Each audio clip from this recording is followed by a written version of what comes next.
İstiliyi zəif olan evdəki radiatorlardan birinin içərisi yuyulur. Xüsusi kompresor vasitəsilə onun içərisində olan və illərdir dəyişməyən paslı su çıxarılır.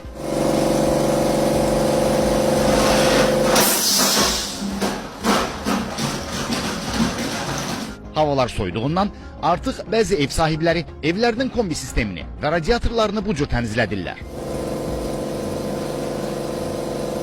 Hazırda evdə ən az istilik verən radiatorun sisteminin təmizlənməsi prosesi həyata keçirilir.